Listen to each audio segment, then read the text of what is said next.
I still remember the very first time I met her, the strange, quiet moment when a little ball of fur, smaller than a throw pillow, looked up at me with eyes so soft they seemed to understand everything I hadn't yet said. There were no heavenly trumpets, no voice from the skies saying, "This is your destiny," just a gaze. And somehow, that one look was enough to make me stop, kneel down, and bring her home. From that day forward, nothing was ever quite the same. People have asked me, why a dog? Of all the creatures in this world, why that one? And I didn't have an answer, at least not until I started living with one. Then I began to wonder if maybe we don't choose dogs. Maybe they choose us. Maybe there's a little soul somewhere in the universe who sees you long before you ever see them. A soul sent at the right time, for the right reason, even if you have no idea what that reason is yet. Since she came home, the air in my house has changed. It's not just a space for quiet evenings and tidy routines anymore. Now, it's filled with sound. The tapping of tiny paws on the floor. The soft sniffs whenever I cook something new. The thump of her tail against the furniture. When I walk through the door, she doesn't speak, but somehow, everything she does feels like a kind of language. A way of telling me, I see you. I'm here. And oddly, those little things have a way of making you feel less alone, in a way no phone call or text ever could. Have you ever really looked into your dog's eyes? Not glanced, but really looked in that stillness? In that silence, there's something ancient and deep, as if they can see right into you, into the parts you hide from the world, into the tiredness you pretend isn't there, into the sadness you laugh over and the fears you bury. And they don't try to fix it. They don't give advice or tell you what you should do. They just stay. And sometimes, that's all we need, to be seen without judgment, to be loved without explanation. I once read that in ancient Egypt, the god Anubis jackal guided souls into the afterlife. In Native American traditions, dogs were considered guardians and messengers between worlds. In Celtic mythology, they represented courage and healing. Maybe these weren't just stories. Maybe people back then understood something. We've forgotten that dogs are more than animals, that they carry something sacred in the way they love, the way they wait, the way they never, ever walk away. And over time, I began to notice it, the way her presence shifted the energy in a room, how her quiet breathing by my feet could turn a cold night warm, how one tail wag at the door could erase a bad day, how a simple moment of her curling up beside me made the world feel a little softer, a little less rushed, a little more bearable. Maybe it's just chemistry, or maybe it's something more. Maybe they carry the kind of peace we spend our whole lives chasing. I don't know why God put a dog in my life.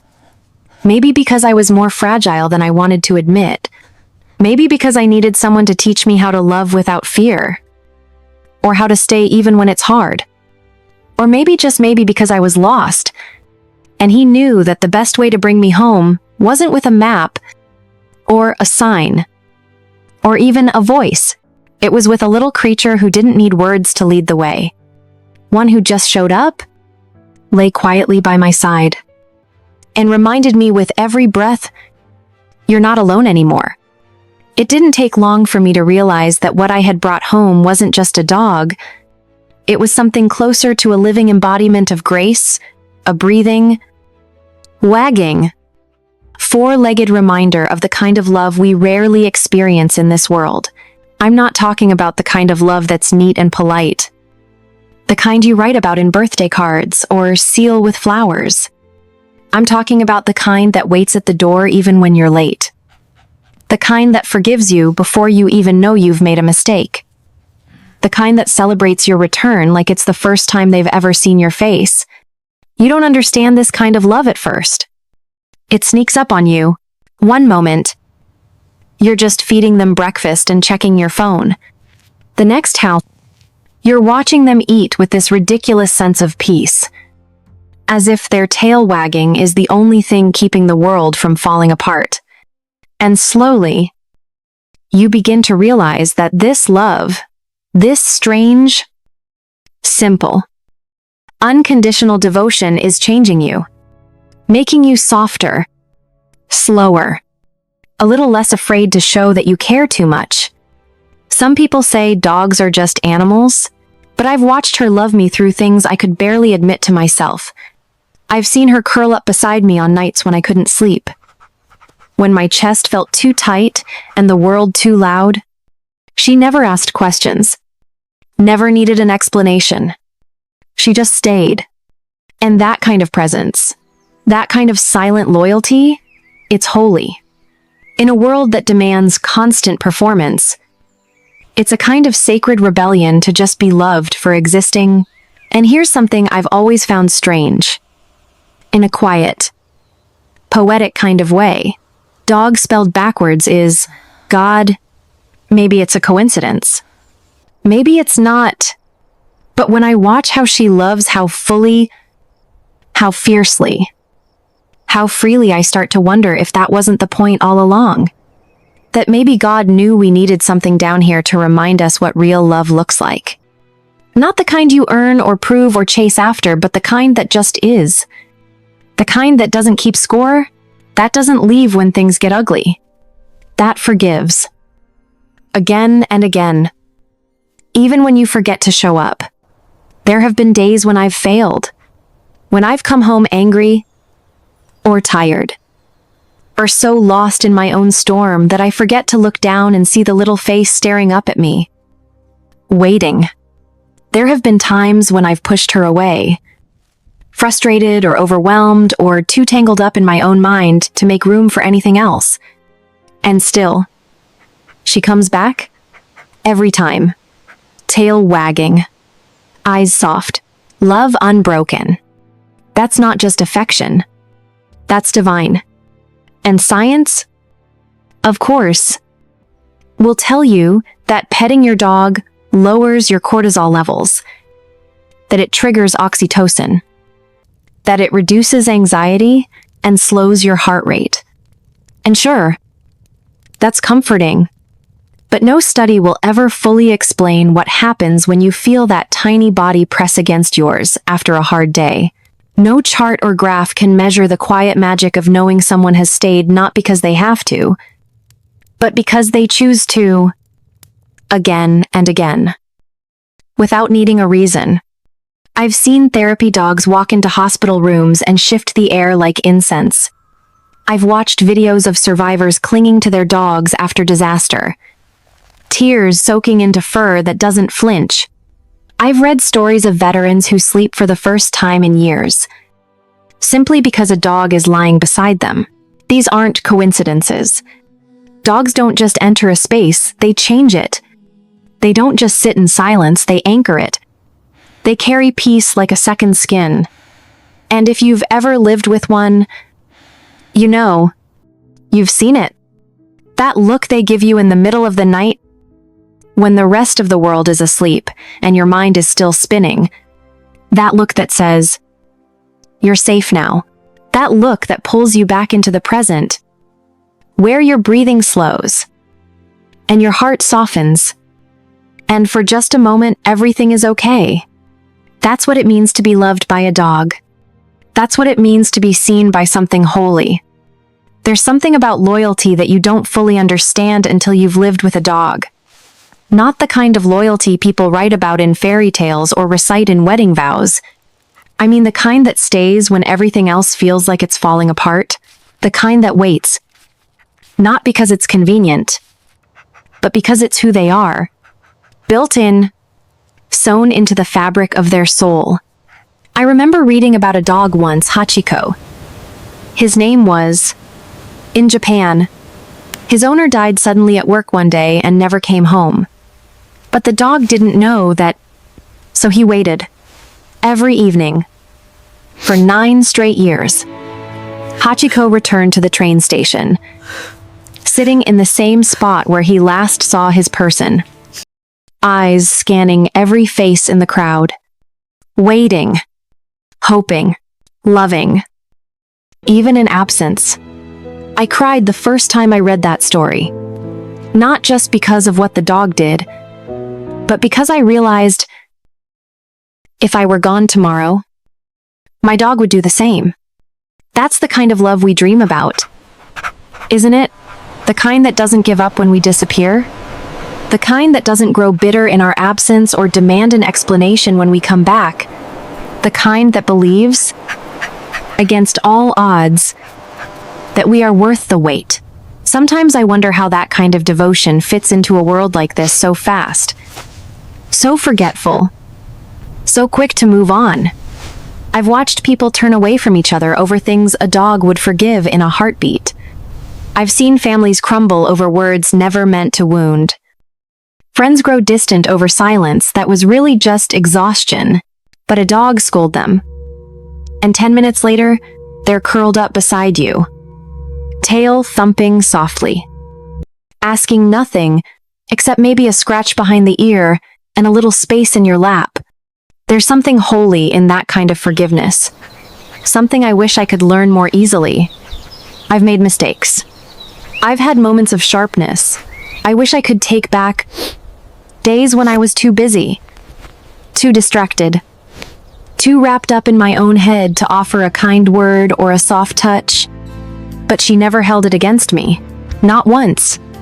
Instead, she kept showing up, kept nudging her nose into my palm, kept curling up beside me as if to say, I'm still here.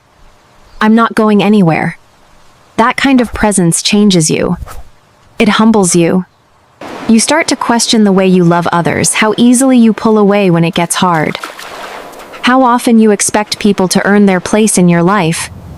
And then you look down at this little creature who has never once made you feel like you had to be more than you are, who believes in you, even on the days when you don't. And have you ever seen a dog act strangely around someone, growl at an empty hallway, avoid a visitor for no apparent reason? I used to think it was coincidence, until it happened one too many times. I think dogs know things, feel things, things we don't. Some say they sense energy, that their souls can read the unseen. Maybe that's why they always seem to know when we're hurting before we do. Maybe that's why they lean in before we ask for comfort. Maybe that's why they never trust the people we later realize we shouldn't have trusted either. It's not just instinct, it's connection. And it's powerful. In some spiritual traditions, Tibetan Buddhism, Christianity, even ancient folklore, dogs are seen as protectors, not just of homes, but of souls. Watchful, faithful, ever alert. They're not here just to warm our feet or pose for photos. They're here to walk beside us, to shield us in quiet ways we may never even notice, to love us with the kind of loyalty we didn't know we deserved. And I think that's what gets me the most. That quiet, enduring faithfulness.